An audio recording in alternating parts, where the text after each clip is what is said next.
খবর দিনভরের শুরুতেই যে খবরের দিকে নজর রাখতেই হবে মন্দির বাজারে, সেখানে মাটির দেওয়াল, বাড়ির মাটির দেওয়াল ধসে মৃত্যু হয়েছে তিনজনের।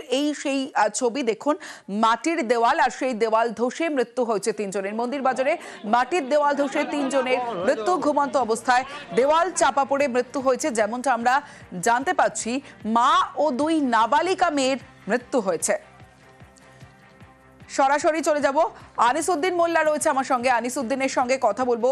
আনিসউদ্দিন, যে বিষয়টা তোমার কাছে জানতে চাইবো যে এখনো পর্যন্ত কি জানা যাচ্ছে, কি কারণে এই দেওয়াল ধসে পড়লো, মাটির দেওয়াল, এবং আবাস যোজনার বাড়ি কি তারা পাননি? কতদিন ধরে এইভাবে বসবাস করছিলেন এবং ঘুমন্ত অবস্থায় এই ঘটনা ঘটেছে?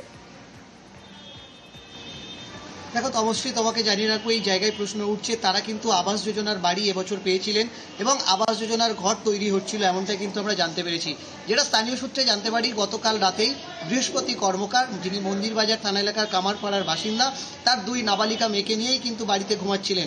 ভোর রাতেই হঠাৎই বিকট শব্দ হন, যেটা স্থানীয়রা শুনতে পান, কিন্তু স্থানীয় প্রতিবেশীরা তারা সেভাবে ভ্রুক্ষেপ করেননি এবং সকালে উঠে দেখেন যে বাড়ি চাপা পড়ে বৃহস্পতি কর্মকার এবং তার দুই মেয়ে পড়ে রয়েছে। পরে তাদেরকে উদ্ধার করে নাইয়ারহাট গ্রামীণ হাসপাতালে নিয়ে যাওয়া হয়, সেখানেই চিকিৎসকরা তাকে মৃত বলে জানায়। এই ঘটনার পরেই কিন্তু মন্দিরবাজারের বিধায়ক জয়দেব হালদার তিনি ঘটনাস্থলে যান এবং এই মৃত্যুর পেছনেই তিনি কেন্দ্রীয় বঞ্চনাকে দায়ী করছেন। কারণ তুমি জানো যে বিধায়ক দাবি করেছেন যে কেন্দ্রের যে আবাস যোজনার ঘর তা কিন্তু দীর্ঘদিন বন্ধ ছিল, ফলেই বাংলার আবাস যোজনার ঘর সম্প্রতি দেওয়া হয়েছে এবং তাদেরকে দ্বিতীয় কিস্তির টাকা দেওয়া হয়েছে, তাদের নতুন ঘর তৈরি হচ্ছিল এবং তাদের এই যে ঘর কিন্তু দীর্ঘদিন ধরে ভাঙা অবস্থায় ছিল।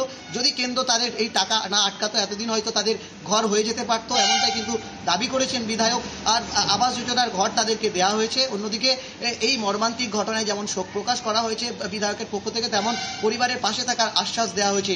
অন্যদিকে এই ঘটনায় কিন্তু একেবারেই চাঞ্চল্য ছড়িয়েছে গোটা এলাকায়। কারণ যে একটা বিষয় জানতে চাইবো, যে বাড়িতে কি এই তিনজনই থাকতেন নাকি আরো অন্যান্য সদস্যরাও এই বাড়িতে ছিলেন?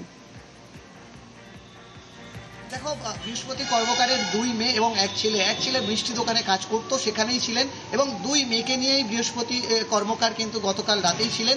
ফলেই এই বাড়ি ভেঙে পড়ার, অর্থাৎ দেওয়াল ভেঙে পড়ায় কিন্তু এই তিনজনের মৃত্যু হয়েছে এবং বাড়িতে অন্য কেউ আর থাকতো না, এমনটাই আমরা স্থানীয় সূত্রে জানতে পারি। বেশ, আনিসউদ্দিন। সকাল 8টার সময় আমার দেওর এসে জানতে পেরেছে, দেখতে পেয়েছে যে ঘরটার মাটির দেওয়াল পড়ে আছে, ওরা চাপা পড়ে আছে। বাড়িতে গিয়ে বলছে, বৌদি ওদের কোনো সাড়া নেই, দেওয়াল পড়েছে। আমি বলি তুমি চুপ করে শুনে চলে এলে? বলে আমি ছুটে এসে দেখি না, পুরো সবাই চাপা পড়ে আছে। আমি চেঁচিয়ে পুরো পাড়ার লোককে ডেকে ওদের মৃতদেহ সব বার করা হলো, দেখছে যে কোনো সাড়া নেই।